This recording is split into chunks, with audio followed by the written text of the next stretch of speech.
Good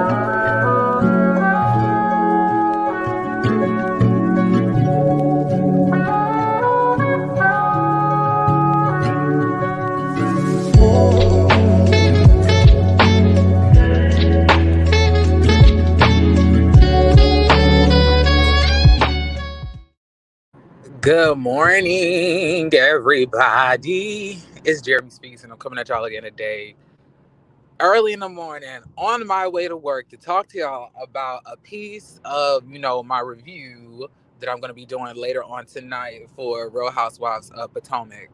Now, y'all, let's just get straight to the nitty gritty of it all. What's up, Marty? How you doing? Thank you for stopping by. But let's just be real and just say that Mia and Jacqueline were never really friends like that. So for those of y'all who didn't see the episode, let me tell you what happened. For this specific part, it was like two big feuds that happened, and it was some fluff in between that I'm gonna have to break down in the review. I think I might do a little side recap about Sharice and Karen and me and my analyzation of that before I do the full complete review.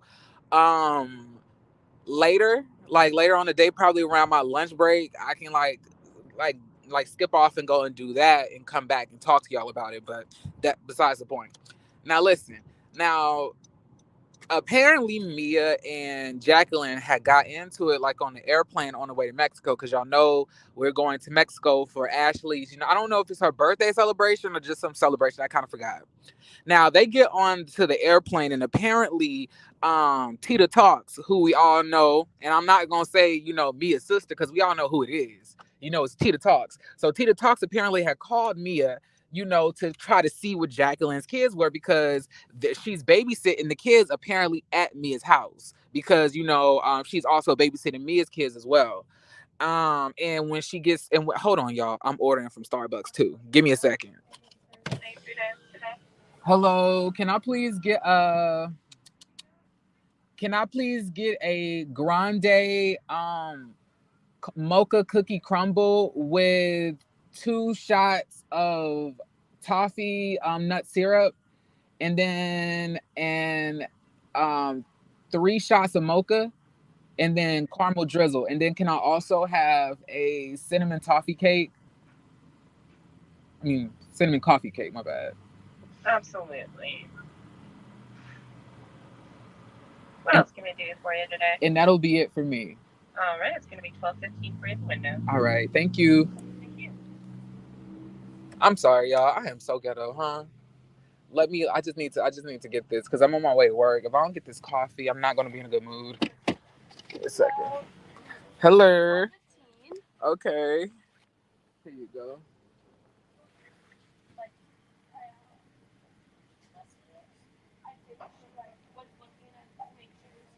Cause y'all want to know something? I realized that ventis are too big for me. I cannot drink it. I cannot drink it in one sitting, so I have to order something smaller. But y'all know how you get greedy and then you drink something so fast and then you want something bigger. But honestly and truthfully, when you get it, you can't even finish all of it. That's what I'm going through. So I realized that ventis are too big for me. I need to go to the grande.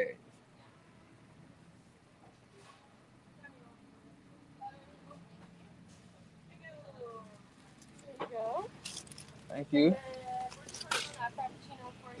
All right. So I guess what I was trying to say is that Tita Talks had called Mia, and then Mia was basically telling Tita that Jacqueline's kids are not her responsibility, so she can't tell her anything about her kids, that she needs to talk to Jacqueline. And then thank you. Have a good day. You're very welcome. And then Jacqueline is gonna say, it takes a village, Mia. And that's something I know that you probably wouldn't know much about, because Mia don't have no fucking family and such. And then apparently the fight ensued from there. Now, this fight ended up continuing on till they got to the sit down lunch, or the sit down, eatery spot, later on in the episode. And then that's when everybody had asked about, the fight, because I think either Ashley or Candace had brought it up. And they were saying, well, you guys were kind of getting into it on the airplane. And this is when Mia said, this is something that we do. We just go back and forth. Like, it's, it is what it is. And then it goes into a scene, not a scene, but a confessional where Mia's basically saying, you know, I really do appreciate that Jacqueline's family, took me in. And that's why, I do what I do for her because she was there for me. But does that mean I'm an open checkbook for her? And that kind of made me think about their friendship. And I was like, so is their friendship like transactional? Like, I feel that Mia truthfully does not like Jacqueline. I feel like she's been cool with Jacqueline up until this point because of what Jacqueline has done for her and just off the strength of that. But she truthfully does not like her. And you can kind of tell that by their interactions because all they do is slick diss each other all throughout the the times that we've seen them. And I can't imagine, what they've done behind closed doors. Mia told us that this lady has threw a brick at her head. I was like, threw a brick at your head? What? I was like, well, we all know. I was like, well, Jacqueline is a very pretty woman, but y'all know Jacqueline is not the smallest woman out of the group as well. Her and Mia are kind of burly. Like, I would imagine that, when Jacqueline throws a brick at you, it's more so like it feels like you get in one of those like high velocity bombs from a tank of the army military coming at you 120 miles per hour. But Mia also has manly major league baseball reflexes, so she was able to duck and dodge the brick, and she's still here today. But I'm just saying, just that off the strength alone would make me look twice at the friendship. Like, I would be like, if somebody threw a brick at my at my head, I don't know if I could be friends with them. But like, so Mia is going about this spill saying like, you know, it's just how they are. They fight like sisters. It's been worse. And this is when Jacqueline takes it upon herself to say, maybe just Mia needs a little dick. I was like, oh, and then like Candace and Wendy was like, "Ooh, dick," and then Candace up there like, "Wait, who has dick?" I was like, Candace and Wendy's like facial expressions and reactions to this exchange were everything to me. They need to stop playing and like unite as a duo because they are it. But anyway, and then Mia's looking at this girl and saying like, "Oh, you want to talk about dick?" She was like you're feeling yourself too much. You need to back down. And notice how she said back down, but not back off. When she said like like when somebody is on the same level as you and they're trying it, you tell them to back off. But when somebody is beneath you or in a more submissive state than you are compared to the two of you, you tell them to back down. Like, notice how she says down, letting you know that she believes that Jacqueline is beneath her.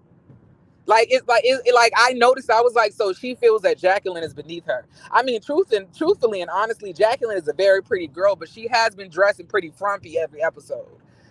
Also, y'all, did y'all know the confessional with Jacqueline in that blue? Do y'all know that's a Scar's house that she's using as her confessional background? Not Bravo is gonna get rid of a Scar, but continue to use her house for side members and cast members and such. If y'all don't bring Ask a Skull back, I'm tired of the Ascal slander. Ascal deserved more, damn it. I love Ascal. I don't know why we had to get, Zachary Campbell in a wig, i.e. Sharice, and why we had to get, El Chapo, meaning Mia, to come to the show, but we gonna get rid of Ascal. I don't get that. Is it because y'all don't want Candace to have no friends? Y'all always want Candace in a state of peril? Huh? Is that what it's about? Eric? Because Eric is the main producer of the show now, right? I'm not really sure who Eric is, but I'm pretty sure that he's in charge of production. And I'm pretty sure if you're in charge of production or you are the executive producer, you can also choose the cast as well. So Eric or Eric, whatever you decide to go by, I'm gonna need you to bring back a Scald next season, and we can get rid of Charisse because baby girl ain't giving us anything. these tired wigs, these tired outfits, this tired energy. We're just over it. Sharice look like she works at what's that Piggly Wiggly, I believe. Yeah, like Sharice definitely gives me Piggly Wiggly cashier. She definitely does not give me, Real Housewives of Potomac, Grand Dame. She does not give me these things. And I don't care if she knows Angela Bassett or not. Just because you know people don't make you grand or grandiose or awesome. It's a lot of whack B words who know people. Like, for example, Jason Lee. I cannot stand Jason Lee. But Jason Lee knows majority of the damn industry. But does that mean that Jason Lee is this amazing person? Absolutely not. And neither is Sharice. Sharice gives me a good petunia pig, and she looked like she worked at Piggly Wiggly. I'm not about to. I'm not interested in seeing Sharice no more. And I'm really tired of Giselle and Robin trying to force Sharice down our throats. Y'all want to try to blackball Wendy but force us to like Sharice. We're not gonna do it. And another damn thing, who's gonna tell good Giselle that she old as hell? Who is gonna tell Giselle that she's old as hell? Because Giselle keeps on referring to Karen as geriatric, and I'm gonna put like it's y'all only 6 years apart. Like, ain't you like 52 or 53? And Karen is like 56 or 59, one of the two. Because I don't like if y'all both in y'all 50s, how is she geriatric but you not? And truth be told, like I don't really feel that you're so much more prettier than her anyway. Because I heard that Karen is very beautiful in person.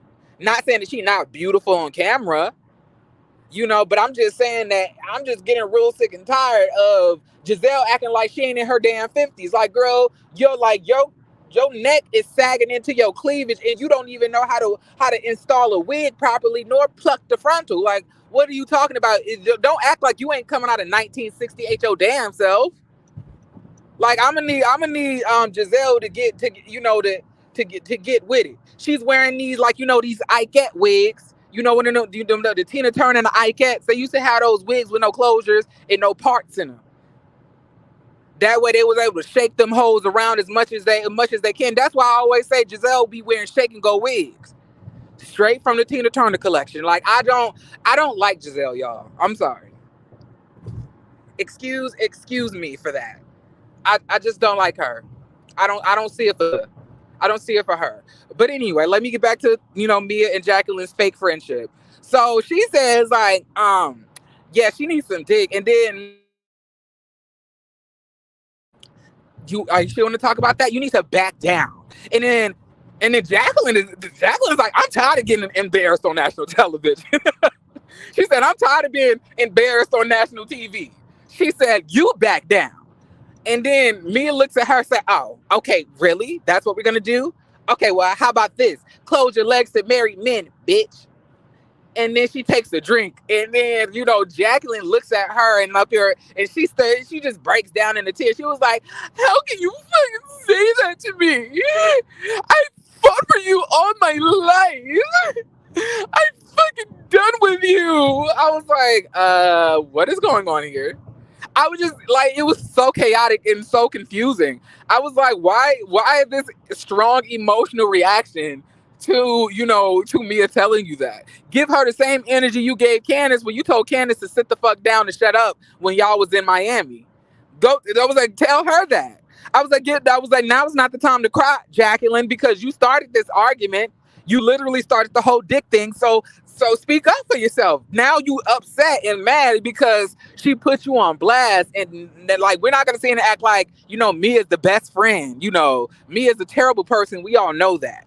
But I'm saying Jacqueline knows that too, which means that Jacqueline should have been prepared for whatever Mia had to say when she decided that she wanted to go forward with this argument, talking about dicks. And honestly, like it's so weird to me that Jacqueline is talking, not Jacqueline, but Mia's talking about close your legs to marry men, but you literally bragged in, I believe, the third episode about fucking, G when he had a wife when you was in the strip club and y'all was on the beach having sex while his wife was at home. Like, so are we just gonna forget that happened? Like, if anybody needs to close their legs to marry men, it would be you. like Mia, but like honestly, Jacqueline is not used to shading people like that. If Jacqueline comes back next season, which I think that she may, I think Jacqueline is going to be back next season.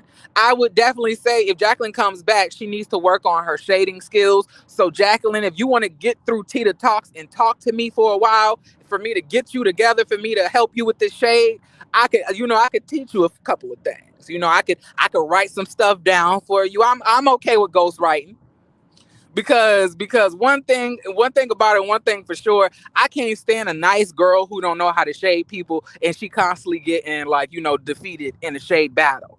You know what I'm saying? Like it didn't take much for me to eat Jacqueline up. And Jacqueline was in tears. She had to put down her sunglasses, and that just made me think about it.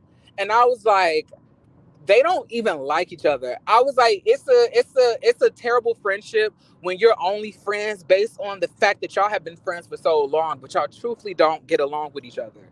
And y'all truthfully don't like each other, but because of the strength of the time that y'all have been around each other, that's why you guys keep each other around. And we've heard Mia say that multiple times. When she says, I'm stuck with her, she's been knowing me since I was 15, and you do that because it's a type of familiarity around that.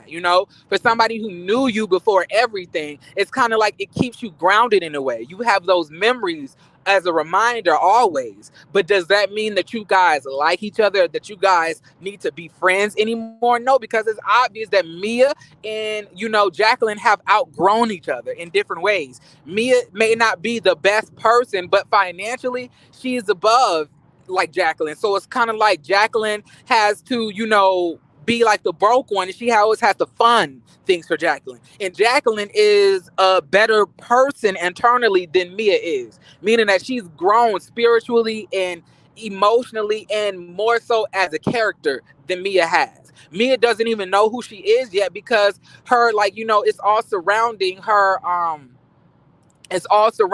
finances. Now that she has this money, she's not the broke one anymore. Now she's trying to figure out who is Mia with money now. And the money is seeming to make her, a different person, right? So now you have two different people who's outgrown each other, who stand together because they're beneficial towards each other. Mia will always have somebody on her team, as somebody who's her flunky, as somebody who's her yes man, as somebody who's her guard dog. Who will bark for her, who will roll over for her, who would wash the suds off of her back and her ass crack from what we've seen in Miami, right? And then you have Jacqueline with Mia, and then Mia is the money. Mia can get me a car, can get me a Porsche. Mia can bring me to Miami. Mia and me can go out to vacation with her and her husband, and her husband takes good care of me too. It's a lot of different things that's at play here, but it's not a true genuine friendship, and we saw that tonight, which is why they were able to disrespect each other in front of everybody on nationally syndicated television so easily, right? Because I could never do that to my friends, right? I could never disrespect my friends and tear them down and make them feel like they're beneath me. And a part of me feels that Mia loves the fact that Jacqueline is beneath her because, truth be told, you can probably tell growing up that Jacqueline was always the one above Mia because Jacqueline is the one who had the family. Jacqueline is the one who had the stable household. Jacqueline is the one who had a family surrounding her with love, and Mia didn't have that. Now Mia has a family, has money and things like that, and she's enjoying this time now that the woman who she was best friends with, who's always been above her, is now beneath her. And she is not trying to have that, switch again. And you can tell, and I know that some of y'all may not understand this, but God blesses people differently. God blesses people, with abundance.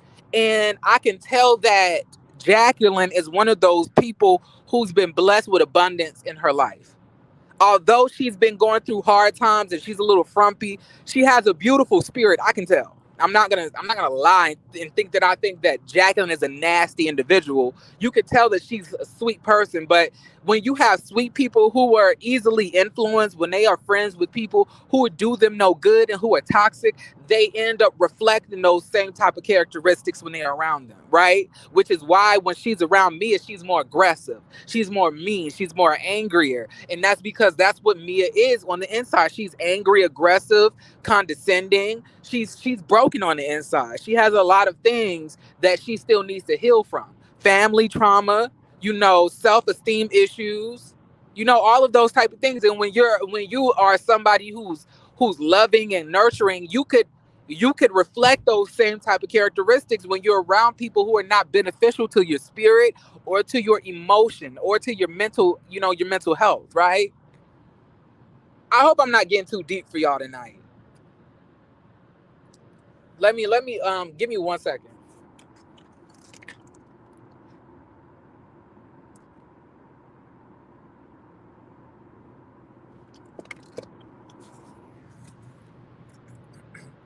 All right, y'all, I'm back. Sorry, I had to take a drink of coffee because my mouth was getting dry.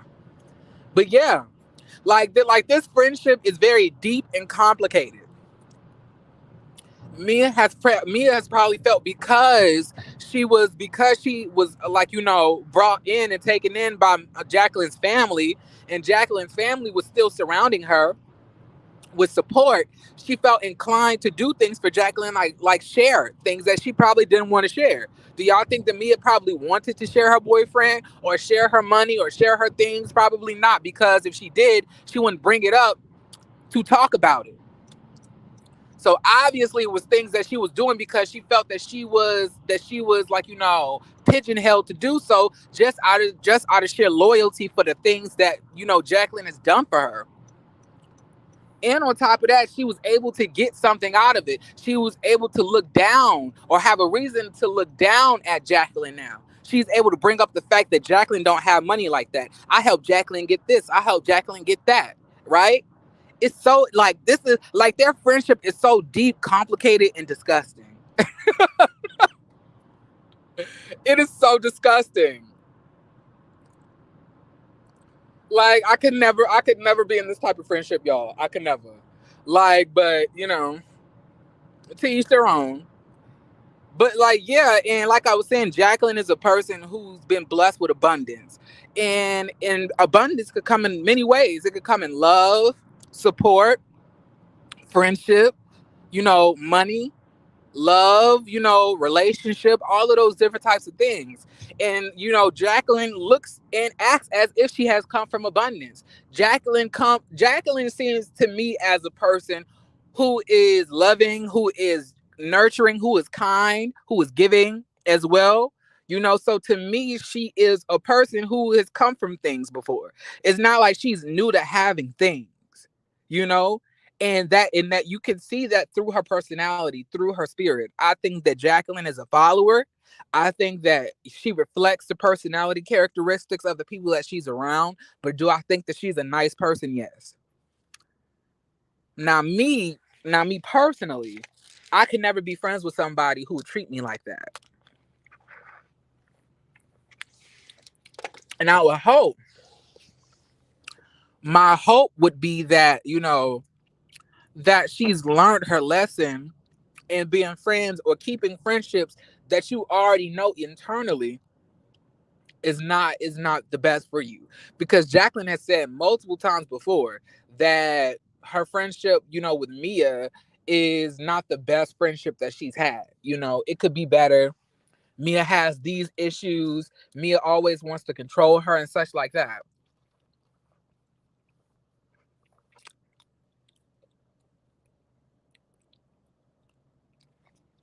Calling out the allegedly contested cancer story would have been much better. Absolutely, I would have went to hell with.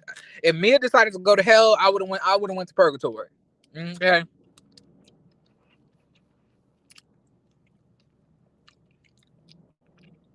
Candace got other friends that she can bring on, but they are not going to let her. At least that's what I believe.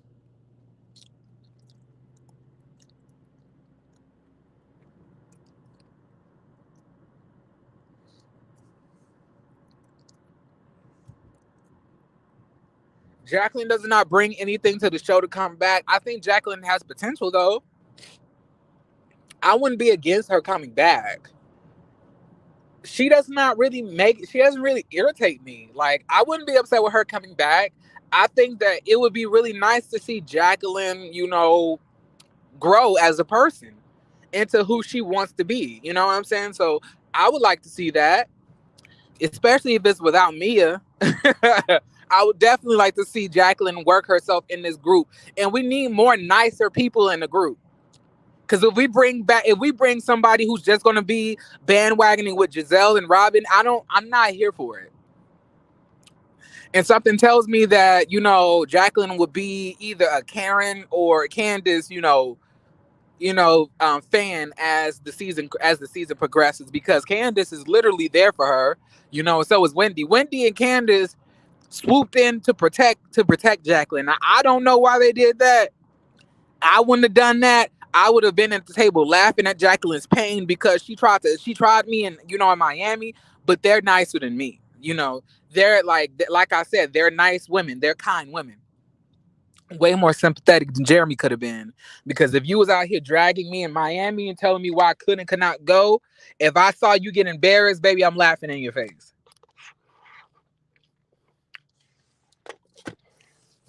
My ass would have been like, married men?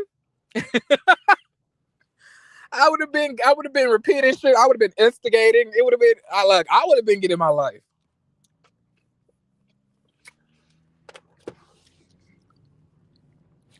And Candace and Wendy, they felt bad for her. So they swooped in like they was enjoying the back and forth, but when they saw that Jacqueline couldn't handle that type of embarrassment, they started to kind of like woo woo woo woo woo Jacqueline. I'm gonna feel like, well, Jacqueline obviously has fire in her because she definitely came at Candace in Miami. So that same fire that she came with, she needs to come at Mia. So I don't know why we feeling so bad for Jacqueline. I don't know. I don't feel bad for Jacqueline. I don't, especially because she really did start this argument. Like, Mia just wanted to put it to rest. I will admit that, but Jacqueline wanted to, Jacqueline was still upset and wanted to go tit for tat with her, and she ended up getting her feelings hurt. Like, you did start that, Jacqueline. So if you're not ready to go back and forth and get low and dirty about it, then don't do it. Then don't do anything. Just swallow it and move on, right? Because if I say something to somebody that could start an argument, I'm going to be 99.9% ready for a verbal sparring, because if I said it, I'm ready for us to go back and forth. I don't know what Jacqueline thought was going to happen after she said on nationally syndicated television that Mia needs some dick in her life. I was like, well, she's married. So are you saying that, Gordon ain't dropping no dick off? Shout out to Lyrica. A1 ain't dropping no dick off in your marriage. I love Brooke Valentine's, y'all.